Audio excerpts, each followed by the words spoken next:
Good morning friends. आज का question क्या है हम लोग का कि भारत लवण जल यानी फ्रेश वाटर संसाधनों से सुसंपन्न है और भारत है जलाभाव से ग्रसित है। ये मतलब क्या हुआ कि भारत में फ्रेश वाटर के अकूत संसाधन उपलब्ध हैं, फिर भी भारत में क्या है तो पीने के पानी की समस्या है। तो इसका समालोचना पूर्वक परीक्षण कीजिए। तो हम लोग इसमें सबसे पहले जानेंगे कि सही बात है, अगर पैमाना हो, अगर मापा जाए कहीं पर कि फ्रेश वाटर कितना है तो उसमें भी भारत में बहुत अधिक फ्रेश वाटर है, और भारत में जलाभाव यानी फ्रेश वाटर की कमी, पीने के पानी की समस्या है तो उसमें भी भारत आगे पहुंच जाता है। ऐसा कैसे होगा? क्योंकि भारत का जो भौगोलिक मैप है वह बहुत बड़ा है, लगभग 32 लाख किलोमीटर।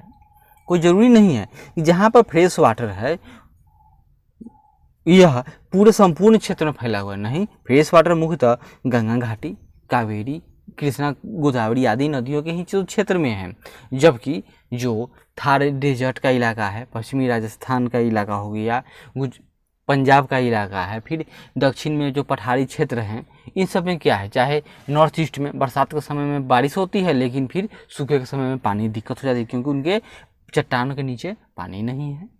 तो यही इसके बारे में हम लोग जानें। देखिए, मानव जीवन के निर्वाह हेतु लवण जल यानी फ्रेश वाटर जो हम पीते हैं वह उसकी बात हो रही है, समुद्र का पानी ना। जल सर्वाधिक महत्वपूर्ण है। भारत मीठे जल संसाधनों के मामले में अन्य देशों की अपेक्षा ज़्यादा सुसंपन्न है।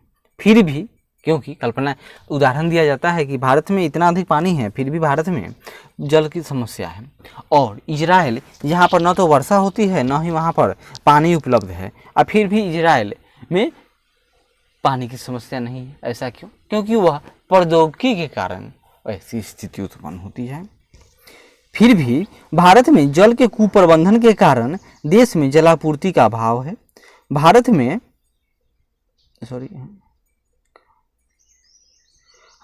में अधिकतर नदियाँ इस समय क्या हो गया तो प्रदूषित नालों की तरह बनी हुई हैं।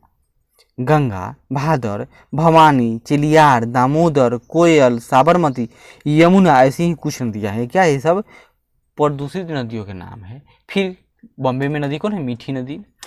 चेन्नई की नदी अडियार नदी, ये सब क्या है? फिर हैदराबाद में मूसी रिवर, ये सब प्रदूषण के चरम सीमा को प्राप्त कर चुके हैं।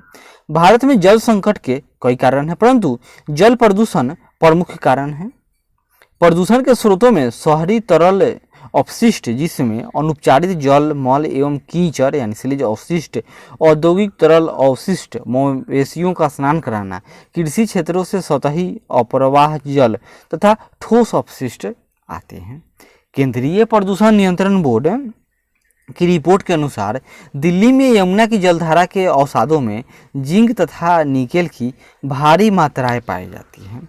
जल संकट का एक और कारण भवन निर्माण कार्य के लिए नदियों की तली से बेतहाशा रेत निकालना है। केंद्रीय भूजल बोर्ड की खोजों से पता चला है कि नदियों की तली से रेत निकालने से नदियों में भूजल का आधार प्रवाह अधिक हो जाता है। रेत निकालने की जो प्रक्रिया है उससे जल में निलंबित कणों का स्तर बढ़ जाता है और क्या होगा तो जल अधिक प्रदूषित हो जाएगा। भारत में हर साल औसतन 4000 अरब घन मीटर बारिश होती है, लेकिन केवल 48% बारिश का जल नदियों में पहुंचता है। भंडारण और संसाधनों की कमी के चलते इसका केवल 18% जल ही उपयोग हो पाता है, बाकी सबका सब कहाँ जाएगा तो समुद्र में चला जाएगा। भारत संसार में दूसरा सर्वाधिक जनसंख्या वाला देश है। बढ़ती हुई आबादी के साथ साथ जल की मांग और उपयोग भी बढ़ रहा है।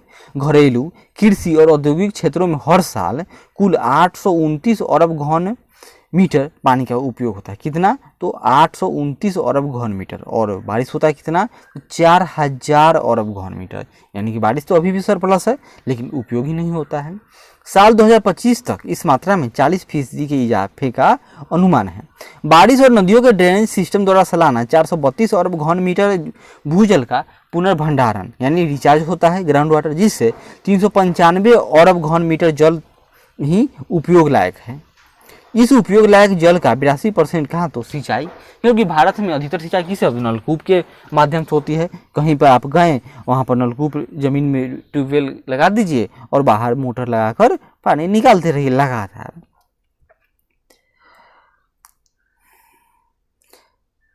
इस उपयोग लायक जल का 82% कहाँ सिंचाई और कृषि कार्यों में उपयोग होता है, जबकि 18% ही घरेलू और औद्योगिक उपयोग के लिए बचता है।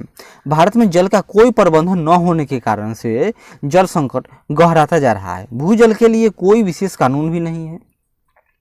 कोई भी इस भूजल का दोहन कर सकता है जब तक कि उसका जमीन के नीचे उससे पानी निकलता रहे। कोई कानून नहीं है। बिजली सस्ती है, बस लगातार लगे रहिए और पानी निकालते रहिए।